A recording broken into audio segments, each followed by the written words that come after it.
les Boulonnais qui mettent le pied sur le ballon avec la bonne relance de Balthazar Pierret. On va aller chercher en profondeur. Alignement. Et c'est bien joué, on va ouvrir le pied. Le premier but le premier but dans cette partie signé Evans Joseph qui est venu ouvrir son pied droit. Compteur dans cette soirée.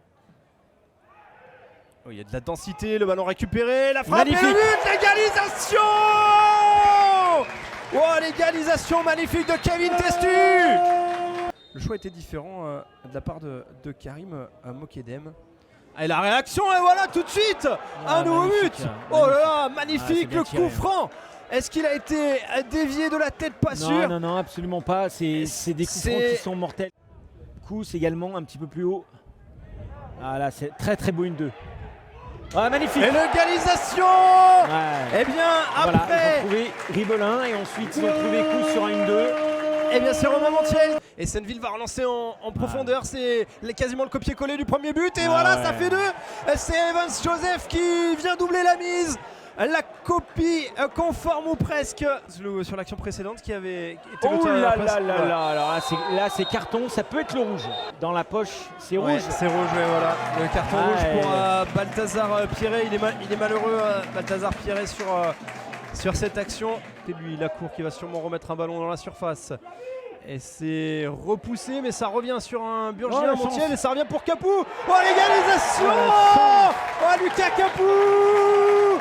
Oh, quelle égalisation. Le ballon qui lui revient dans les pieds.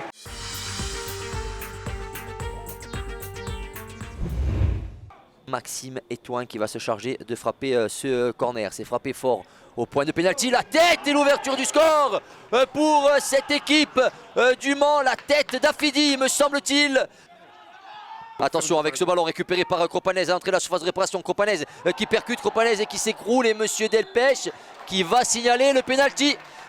Wilson Isidore face à Pierre Patron. Isidore qui s'élance et frappé. C'est au fond l'égalisation de cette équipe du FC Bastia Borgo. Par là le contre-Manceau avec Avounou qui tente de partir. La faute de Cropanèse sur Avounou et c'est le deuxième carton jaune. Ouais. C'est le deuxième carton jaune pour Alexandre Cropanèse.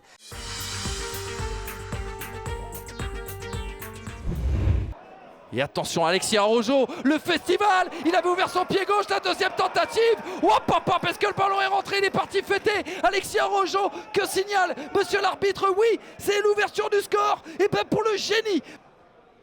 La tête d'Emdaoma, Verissa Soumaré, là qui a peut-être une opportunité, le contrôle en porte-manteau. Il va décaler là avec Talal qui va essayer de contourner, il est rentré dans cette surface ici. Et oui, il est tombé et ça sera penalty. Mais il va prendre un carton jaune vraisemblablement. Le 7e de cette soirée, c'est chose faite. Et c'est le deuxième, synonyme de rouge. Oh, le coup sur la tête.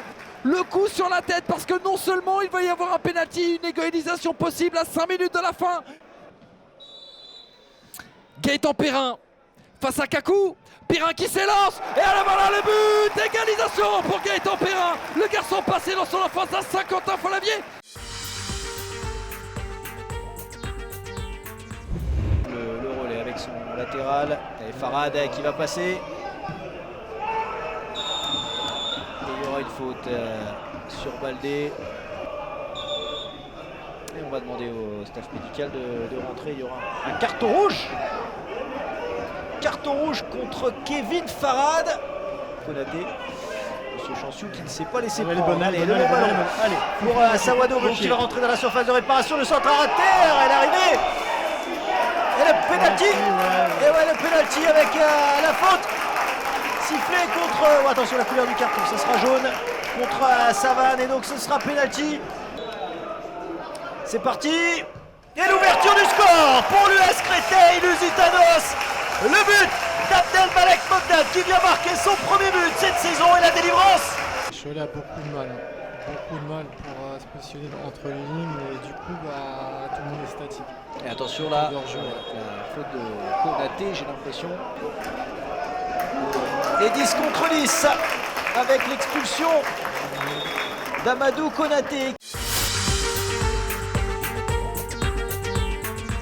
retrouve là dans ce début de match, c'est-à-dire on va suivre cette action quand même, Pierre Magnon qui va pouvoir entrer dans la surface, être au duel, il y aura un pénalty. Le pénalty qui est accordé, la faute elle est signée Kevin Simon. Marvin Béliard face à Patier, c'est parti, c'est à contre-pied, Marvin Béliard qui permet à l'US Avranches d'ouvrir le score dans cette partie. Eh bien ça commence bien. Là c'est reparti à toutes enjambées là du côté de Maël Lilien avec le ballon, le centre peut-être à destination de Johan Leméoté. Attention à Rolf Boyer, il va falloir le gérer ce ballon, c'est jamais simple, surtout qu'on va se précipiter du côté à le but.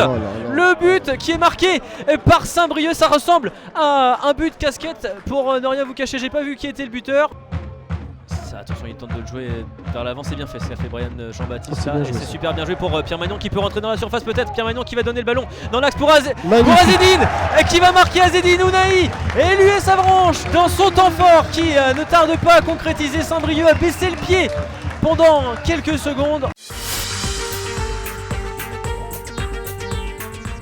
Badji, et l'accélération de Badji, et face à Taillan encore, ça va passer cette fois Gégous, le centre, oh il y avait Manan, il y a un retrait, la frappe ensuite, et la but. Déjà l'ouverture du score, elle est signée Alexandre Vincent, c'est son premier but sous les couleurs de Concarneau, et après à peine 2 minutes de jeu. Pour QRM, on est entré dans les 20 dernières minutes de ce Concarneau Quevilly-Rouen, 1-0 toujours. Oh le pied haut, et le carton rouge. Et le carton rouge sorti à l'encontre de Tristan Boubaya.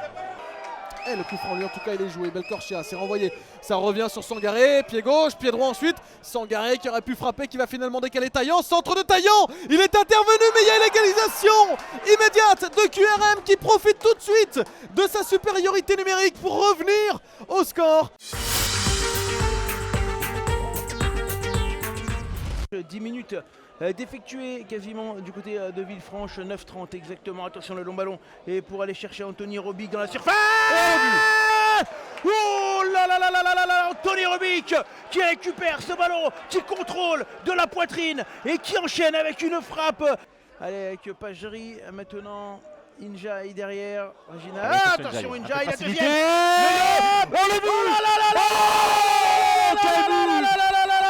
C'est Sébastien Da Silva, il l'a vu, et Injaï qui aura fait 2 erreurs. Pour les Corses, la tête et le but. Oh la tête piquée de Johan Bocconiano, incroyable, on l'avait dit. Et ben voilà, je ne sais pas si les carottes sont cuites ici, mais alors vraiment les Caladois.